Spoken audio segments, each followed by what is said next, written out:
నాన్నగారు ఏలేరు కెనాల్కు సంబంధించిన మోడర్నైజేషన్ కార్యక్రమం చేపట్టాడు. నాన్నగారు చనిపోయిన తర్వాత మళ్ళీ ఆ కార్యక్రమం ఎవరు పట్టించుకోలేదు. చంద్రబాబు నాయుడు వచ్చాడు 2014లో. ఆయన ఏమైనా పట్టించుకున్నాడా? 295 కోట్లకు అంచనాలు పెంచాడు. మరి ఆయన 5 ఏళ్ళు ఉన్నాడు కదా, మరి ఎందుకు చేయలే అంటున్నా.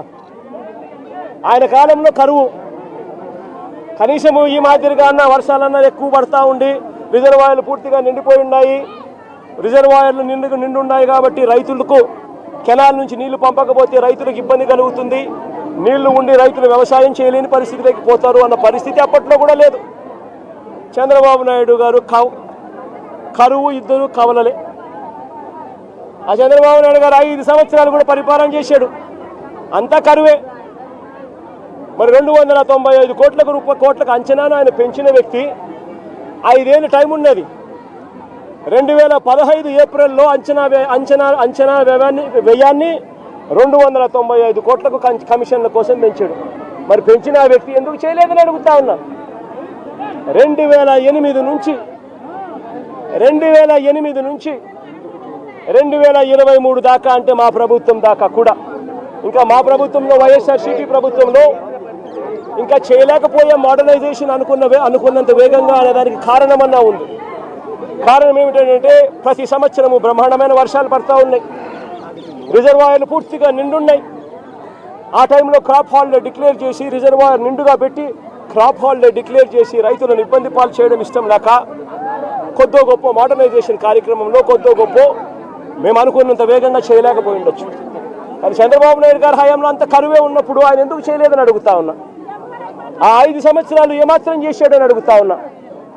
2008 ఆ దివంగత నేత ప్రీతమ నాయకుడు రాజశేఖర రెడ్డి గారి హయాం నుంచి 2023-24 జగన్మోహన్ రెడ్డి గారి హయాం వరకు, జగన్ హయాం దాకా, మధ్యలో చంద్రబాబు హయాంతో కూడా కలుపుకుంటే కూడా ఇది కెనాల్ మోడర్నైజేషన్ కాబట్టి పంటలు అప్పుడప్పుడు ఆపుకుంటూ క్రాప్ హాలిడే డిక్లేర్ చేస్తూనే మోడర్నైజేషన్ చేయాల్సి వస్తుంది ఒకవేళ రిజర్వాయర్లో నీళ్లు ఉన్న పరిస్థితి అయితే.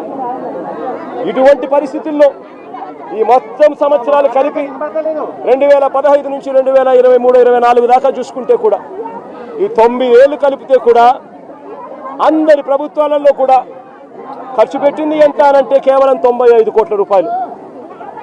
మరి నేను అడుగుతా ఉన్నా, మరి ఇది ఏమాత్రం ఇంకిత జ్ఞానం ఉన్న ఈ చంద్రబాబు నాయుడు గారు ఈ మాదిరిగా అబద్ధాలు ఆడటం ధర్మమేనా అని అడుగుతా ఉన్నా. ఒకవైపున ఏలేరు రిజర్వాయర్కు సంబంధించి ఫ్లడ్ కుషన్ మేనేజ్మెంట్లో పూర్తిగా విఫలమై కావాలని ఒక మ్యాన్మేడ్ ఫ్లడ్ క్రియేట్ చేసి రైతులందరినీ కూడా ఇబ్బంది పాలు చేసి ప్రజలందరినీ ఒకవైపున ఇబ్బంది పాలు చేసి ఇంకా వేలెత్తి చూపిస్తాడు జగన్ మీద. నేను అడుగుతా ఉన్న, చంద్రబాబు నాయుడు గారు ప్రభుత్వం వచ్చి దాదాపు 4 నెలలు అయిపోయింది. ఇప్పటికైనా కూడా చంద్రబాబు నాయుడు గారి హయాంలో ఏదన్నా జరుగు, ఎక్కడన్నా జరుగు, ఏమన్నా జరుగు, దానికి కారణం జగన్ అంటాడు. ఎక్కడేమన్నా జరుగు, కారణం జగన్. విజయవాడలో వరదలు వచ్చినా జగన్, ఏలేరు రిజర్వాయర్ వచ్చినా జగన్, ఆంధ్ర రాష్ట్రంలో కోవిడ్ వచ్చినా జగన్. చంద్రబాబు నాయుడు గారి హయాంలో చంద్రబాబు నాయుడు గారు ఏమి చేయలేకపోయినా కారణం జగన్ జగన్ జగన్ జగన్ జగన్ జగన్. అయ్యా చంద్రబాబు, 4 నెలలు అయిపోయినాయా నీ ప్రభుత్వం వచ్చి? ఇంకా జగన్ జగన్ జగన్ జగన్ అని చెప్పి జగన్ నామం చేయడం కాదు నువ్వు చేయాల్సింది. రాష్ట్ర ప్రజలకు నిజాయితీతో పాలన చేయడం నేర్చుకొని అడుగుతా ఉన్నా.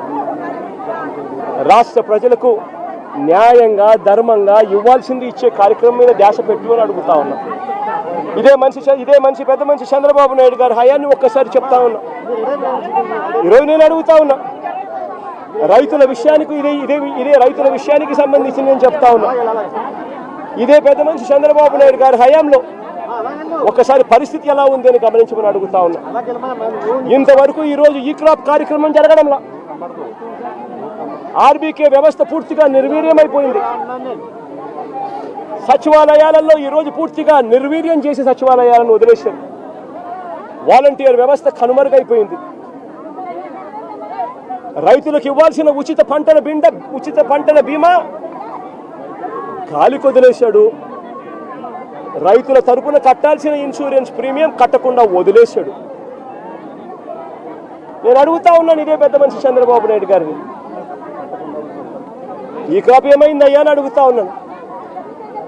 గ్రామ సచివాలయాల్లో పెట్టాల్సిన సోషల్ ఆడిట్లో పెట్టాల్సిన లిస్టులు ఏమైనా అయ్యాయా అని అడుగుతున్నాను. ఆర్బీకే వ్యవస్థ ఏమైందయ్యా అని అడుగుతా ఉన్నాను.